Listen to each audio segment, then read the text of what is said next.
Number 5. Water supply. An ideal home must have sufficient water supply for bathing, washing clothes, cleaning utensils, wiping floors, etc. The scarcity of water can lead to unhygienic surroundings.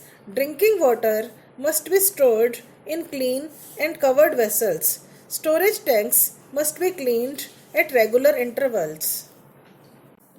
Children, you know, water is required in each and every basic work. Sufficient supply of water is very important as it is a basic necessity. So, with regular supply, there should be proper storage system. In our house, we have tanks of water that should be cleaned regularly. A lot of water is wasted during the rainy season. The water is very precious and should not be wasted. In summer season, lots of areas go dry due to shortage of groundwater. The rainy water, instead of being wasted, can be used to recharge the groundwater by allowing the water to seep into the ground by using borewells and soak pits. This method is called rainwater harvesting. Nowadays, the government gives subsidy to install rainwater harvesting in the house. Number 6. Safety. The doors and windows should have bolts and locks. The main door must have a spy eye to ensure that the door is not open to the strangers. There should be a wall or fence all around the house to keep animals and strangers out. There should be a proper system of escape in case of a fire or other natural calamity. There is a saying that no security is perfect, but we should take precautions to be safe. बच्चों, safety और security का मतलब सुरक्षा ही होती है, परंतु security का मतलब पहचाने हुए खतरे से सुरक्षा होती है। जैसे किसी ने हमें थ्रेट दे रखी हो अथवा उस एरिया में बहुत चोरियां हो रही हों, किंतु सेफ्टी का मतलब अनजान खतरे से सुरक्षा होती है। There are few devices which can be installed for protection against unknown danger. They are spy eye, security chain, CCTV camera, boundary and gate of house and emergency exit. Spy eye, यह दरवाजे में छेद करके एक शीशा लगाया जाता है जिससे आने जाने वाले की पहचान की जा सके। सिक्योरिटी चेन, दरवाजे और चौखट में 6 इंच की लोहे की चेन लगाई जाती है जिससे दरवाज़ा पूरा नहीं खुलता। लेटर वगैरह जरा से खुले दरवाजे से ही लिए जा सकते हैं। सीसीटीवी कैमरा, परेशानी कभी बताकर नहीं आती। आजकल घरों में सीसीटीवी कैमरा लगाए जाते हैं जिसमें सारी घटना रिकॉर्ड हो जाती है। Boundary and gate of house, घरों में 4 दीवारी एवं गेट होने चाहिए जिससे पशु एवं अजनबी घर में ना घुस सकें। इमरजेंसी एग्जिट अथवा आपातकालीन निकासी होना जरूरी है। प्राकृतिक आपदा जैसे आग लगने या भूकंप के आने पर बाहर निकलने का रास्ता होना चाहिए। Number 7. Cleanliness. A house should be kept neat and clean.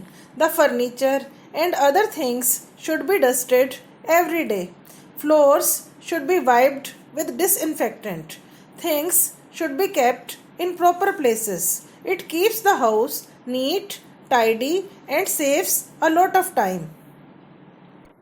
Cleanliness. Cleanliness is next to godliness. The house should be cleaned every day. घर की सफाई रोज होनी चाहिए। रोज फर्नीचर की डस्टिंग होनी चाहिए। रोज झाड़ू और पोछा लगना चाहिए। सब चीज़ें अपनी सही जगह पर होनी चाहिए। जहाँ हम रहते हैं वो जगह बिल्कुल साफ होनी चाहिए। Number 8. Garbage disposal. A clean home and a neighborhood require an efficient system of garbage disposal so that Heaps of garbage do not harm the people or the environment. The people must separate those items that can be reused or recycled to reduce the amount of garbage. The garbage should be disposed of from the surroundings on daily basis. Garbage disposal. A clean neighborhood is also necessary together with a clean house. A clean neighborhood can be achieved only when you throw the garbage in its destined place, that is dustbin. हमें घरों का कूड़ा dustbin में डालना चाहिए.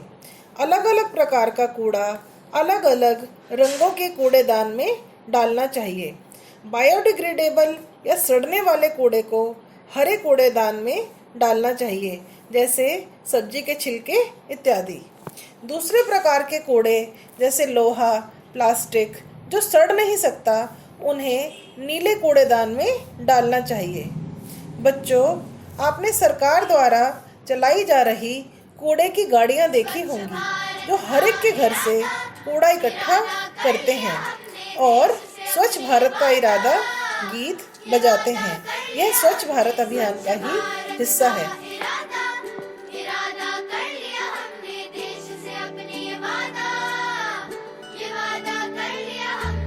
स्वच्छ भारत का इरादा कर लिया हमने देश से. We are all responsible for protecting the natural environment. We should keep fresh plants around our house. We must plant trees in our colony. We should live in harmony inside our home and with our neighbors. The cooperation, sharing, and caring creates a friendly environment. बच्चों, अपने प्राकृतिक वातावरण की सुरक्षा एवं स्वच्छता के लिए हम स्वयं जिम्मेदार हैं.